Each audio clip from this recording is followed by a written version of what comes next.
Hi, Story Film here and welcome to my channel. Today I am going to tell a story about an animated movie called Resident Evil Damnation. This movie is a sequel to Resident Evil Degeneration and takes place between the Resident Evil 5 and Resident Evil 6 games. Before we begin, get yourself something to eat and drink, find a comfortable place, and enjoy the story. The film begins with the narrator's voice over the opening titles with the events of the Civil War in the Eastern Slav Republic after the dissolution of the Soviet Union. The corrupt female president, Svetlana Belikova, has recently gained the upper hand as of late, which has prompted the rebels led by B.O.W.s to resort to bioorganic weapons. With news like that, Leon S. Kennedy sneaks into the Eastern Slav Republic. Upon arrival, he is greeted by a message from his mission supporter, Ingrid Hunnigan, informing him that the government has ordered the immediate evacuation of all American forces. Leon, having come this far, refuses to leave with bioweapons lying around freely. He gets rid of his phone and goes against orders, traveling further into the city streets. In a parking garage, he meets his contact, Scarecrow, and sees that he is mortally wounded. Scarecrow, I'm the Tin Man. Despite trying to help Scarecrow, Leon is attacked by a licker who kills Scarecrow and pursues Leon. He is nearly killed when an explosion knocks him unconscious, but he is spared when a shadowy figure controlling the beast through mind control orders the licker to stop. Leon awakens as a captive to three freedom fighters, rebel leaders JD, B.O.W.s, and the old and sick Ataman, Ivan Jadanovich. JD takes a mild liking to Leon and expresses his fondness for American products, while B.O.W.s remains calm and cold and Ivan hacks and coughs violently. Meanwhile, President Belikova calls a meeting with Ada Wong, who poses as a BSAA agent. Ada explains how a master-slave relationship between a human and a bioorganic weapon via the virus-dominant strain. Elsewhere, Leon, JD, B.O.W.s and Ivan are attacked by Belikova's forces, but they are distracted when Ivan begins showing signs of undead characteristics. JD and B.O.W.s manage to kill the troops and escape, taking the infected and dying Ivan with them. Leon eludes them, but overhears Ivan telling B.O.W.s to kill him, as he is no longer functional and will turn. He hears B.O.W.s reluctantly and with disgust shoot Ivan. JD and B.O.W.s become separated and Leon finds JD and rescues him from several infected rebels who have turned and become Plaga hosts. These creatures chase the two through the sewers until Leon and JD just barely escape onto the city streets. Then they witness with shocking horror how a soldier is forced to his knees by the infected and a cute kawaii zombie painfully shoves a transformation spore down his throat. JD leads Leon to a church where the rebels are hiding. Leon tries to reason with B.O.W.s, who plans to use the Plaga for battle, but B.O.W.s rejects his advice. After B.O.W.s leaves, JD helps Leon escape after telling him about B.O.W.s and how he was once a pacifist who became a rebel when the Russian government bombed a school where he worked because they thought it was a rebel hideout. The explosion had killed B.O.W.s wife and caused him to take up arms. Leon then sets out to stop B.O.W.s just as the infected begin to surround the church. Leon reaches the place where B.O.W.s entered only to find it abandoned with the strain taken by B.O.W.s.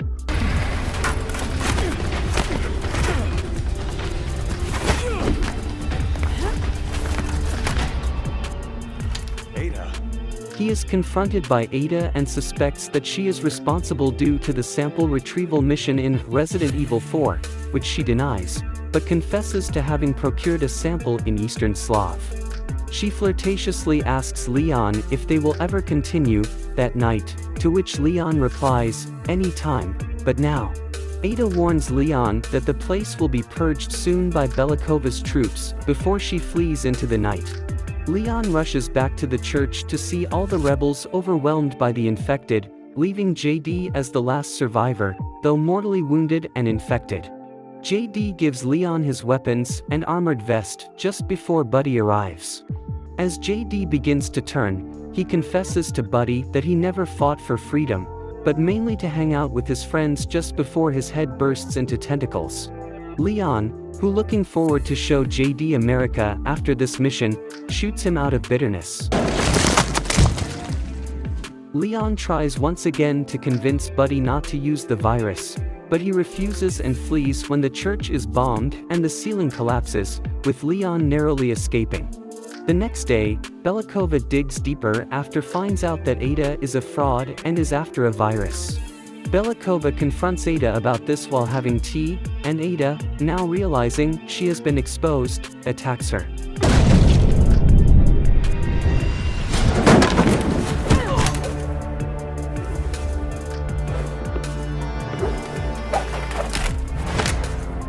Unfortunately for Ada, Belikova is no ordinary president because she knows how to kung fu.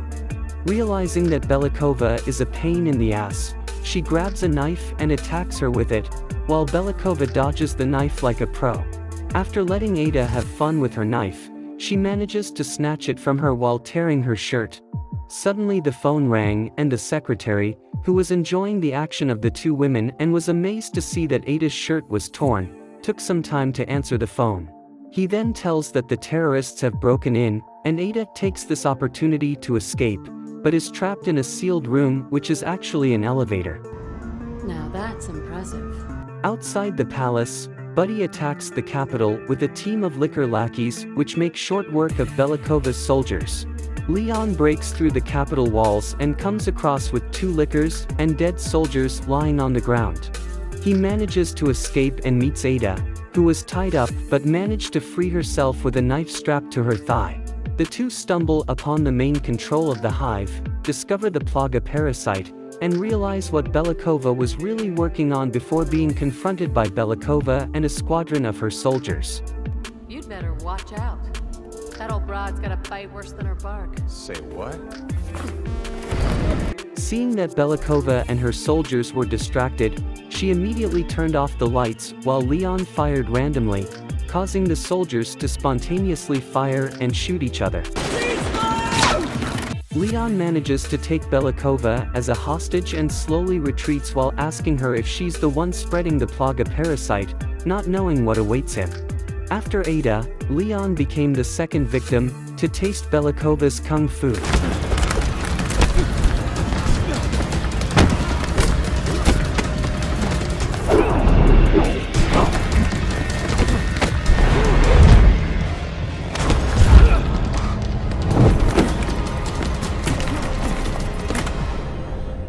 So that's what Ada meant. However, Buddy joins the party with a bunch of lickers under his control due to the virus he's taken and starts attacking the soldiers. Leon asks Buddy if he used the strain, which Buddy answers him by sending a licker to kill him, but Leon managed to shoot it dead, even though his vest was cut open. Leon then sees JD's flask sticking out and says with a sigh, as if saying to JD, "I'm sorry, I couldn't stop him," before taking a sip from it. He then tries to shoot Buddy, but Buddy eludes him and Leon is chased by more lickers while Belikova's men are killed off. Buddy sends his lickers to attack Belikova, who takes refuge behind an impenetrable glass barrier. Belikova then uses her own bioorganic weapons, the Tyrants, against Leon and Buddy, who now form an unlikely alliance. Buddy sends a licker to test the Tyrant, but obviously he's no match for the big guy, while Belikova escapes to make a false propaganda report. Leon and Buddy flee outside after manage to trap the two Tyrants in the elevator with the help from Ada. They then encounter another Tyrant and Leon baits him, to where Buddy and his lickers gang attack him.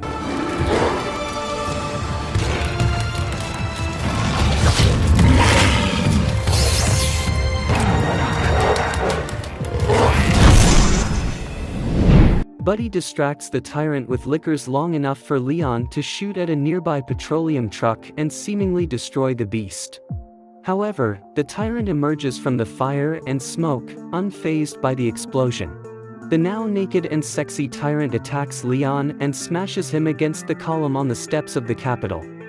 However, Leon, whose spine should actually break from the impact, tries to defend himself, but finds that his weapon is empty. As the Tyrant prepares to kill Leon, Buddy commandeers a tank and collides with the Tyrant. Leon jumps into the back of the tank and with much difficulty, manages to blow the Tyrant's head off and kill him for sure. The tank runs over the Tyrant's corpse and flips over. As Leon and Buddy crawl out, Leon asks Buddy if he's up for a couple of beers, to which Buddy replies only if Leon pays. Giving in to the painful effects of the infection, Buddy sees two more muscle-bound tyrants and for some reason walks up to them naked, insisting that Leon leave him behind. Leon refuses and takes Buddy with him while the tyrants chase after them. Meanwhile, Belikova begins her address to the nation when she's informed by her aide that the Americans and Russians have arrived and are attacking. Buddy and Leon limp to a nearby water fountain where they're surrounded by the tyrants. Leon finds he's out of ammunition and prepares for a last stand with his combat knife. At that moment, a USAF-10 fighter arrives and tears apart one of the tyrants with heavy gunfire and blows up the other. Leon realizes that the Americans have been keeping an eye on him the whole time. A disappointed Leon leans against the railing of a nearby bridge and watches the battles take place as Buddy sits depressed behind him. Buddy explains that he's nothing left to live for, having lost his wife, his mentor, and all his friends, and will soon be a monster. Buddy begs Leon to kill him so he won't turn, but Leon silently refuses. Buddy prepares to shoot himself, but Leon snatches the gun away from him and says that there's something worth living for, and that enough people have died already. He then raises the gun and says goodbye to Buddy before shooting him. 3 days later, one morning, Leon is shown drinking in his hotel room, which isn't like him at all. He watches the news and talks to Hunnigan about the mission. Leon is still disappointed that the outside forces of the US and Russia did nothing to prevent these disasters in advance and mainly pursued their own interests, intervening only at the last minute. Hunnigan insists that some good has been done, but Leon hangs up coldly and then says, In the end, nothing's really changed. He then leaves the room to clear his head from this ordeal. Somewhere in Eastern Slav, a cleaned-up and reformed Buddy is shown in a wheelchair. It turns out that Leon had shot him in the spine to prevent the strain growth. Buddy painfully, but happily pushes his wheelchair up the road, having become a teacher again and found something to live for. The film ends with Ada talking to her employer about a plaga sample she retrieved earlier, but hawking it and explaining that she is unsure what to do with it. Her employer removes a universal arrest warrant from her, which she's impressed with but hasn't quite made up her mind on the matter before signing off. Thank you for watching. Like, share and comment below if you like the recap and subscribe for more video.